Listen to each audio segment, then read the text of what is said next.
Teddy Tate, he is the Bear. You can join him at Straight Football Talk. That's the show on the Totally Driven Entertainment Yep. Network. And since we started on quarterbacks, Teddy, everybody wants to hear about where the quarterbacks are going to be drafted. So there's been a constant debate about Allen, Rosen, Darnold. What's your, and now Baker Mayfield to a certain extent. So what's your take on the quarterbacks? How do you have them ranked? Where do you like them going? I do like the Buffalo Bills getting Josh Rosen. I know this is the time of deception. A lot of teams don't, they want to show you one hand, but it's actually what's going on is over here. But there's been a lot of talks about the Bills trying to trade up to the Giants' #2 pick to go get Josh Rosen. So I could definitely see that. They're having some quarterback woes over in Buffalo. As far as who I like personally, I'm a big fan of Josh Allen. And I know Baker Mayfield has some off the field issues, some questions, questionables, I'll say. But he's talented. He's a winner. And he's got underrated arm strength. I love the kid. Like I said, he beat the Buckeyes at the shoe. That's an impressive win. Sam Darnold just, as much hype as there was coming into this college football season, he had a down year. And I'm not seeing what all these other experts are seeing right now, to be honest with you. Josh Rosen, there's some questions there too. I'm not buying on Rosen and Darnold right now. Lamar Jackson, I think put in the right system, I think he could be pretty dynamic. I think you got kind of like a Russell Wilson, if you will, with Lamar Jackson. But as far as my top two, I got to go Josh Allen and Baker Mayfield. So your mock draft is coming out very close to the actual draft. Yes, what are you thinking right now in terms of that top 5 range? Well, for number 1, like we said earlier, I got Saquon Barkley. Taking it at face value, if the Giants don't trade down, I know it's a little high to get an offensive lineman, but they need to protect Eli Manning and help get that run game going. I got to have them going after Quentin Nelson, Notre Dame guard.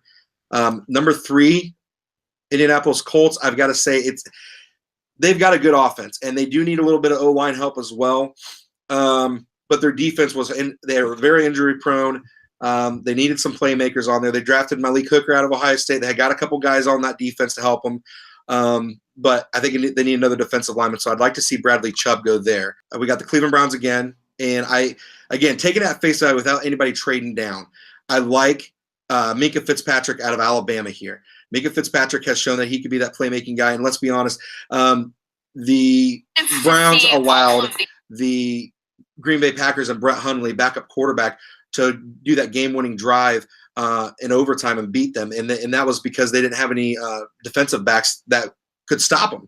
Yes, they have Jordy Nelson and stud wide receivers, but again, they need some defensive backfield help, especially after losing Joe Hayden. And number 5 would be the Denver Broncos. And the top need for them right now, I got to say, is either a quarterback or, again, an offensive lineman. They've had some offensive line woes. But they also have some quarterback woes. And as far as I'm concerned, if you're going to get your franchise turned around, if they do not address the quarterback situation in free agency, I think they need to do it through the draft. So, Teddy, this is what you think is going to happen, not what you think should happen. Yes, this is what I'm thinking right now. Again, free agency frenzy is coming up March 12th, I believe. So, a lot of stuff's going to change. Draft boards are going to change. Needs are going to change. So we're going to have to wait and see what happens there. It's a big deal. But for now, yes.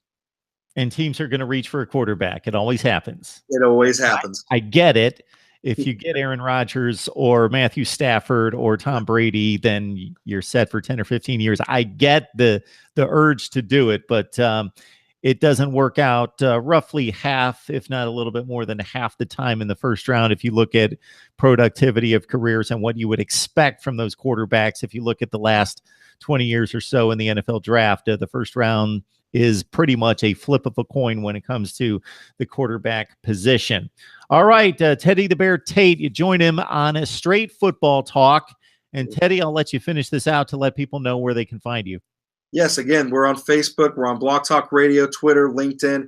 Again, guys, you can even just Google Straight Football Talk. You're going to find us right there. My name, again, Teddy the Bear Tate. If you just want to Google that, you'll find me. And I have to agree with you, Mark. It's a flip of the coin with the quarterbacks in the first round. You could get a Jared Goff, you could get a Carson Wentz, but you could also get a Brady Quinn or a David Carr. It's tough. So we'll have to wait and see what teams do. But someone's going to trade up. And if I had to guess, I think it's going to be the Buffalo Bills. To be honest, with 2 first-round picks, they have the arsenal to trade up. All right, Teddy, we appreciate the time. Hey, thanks, man.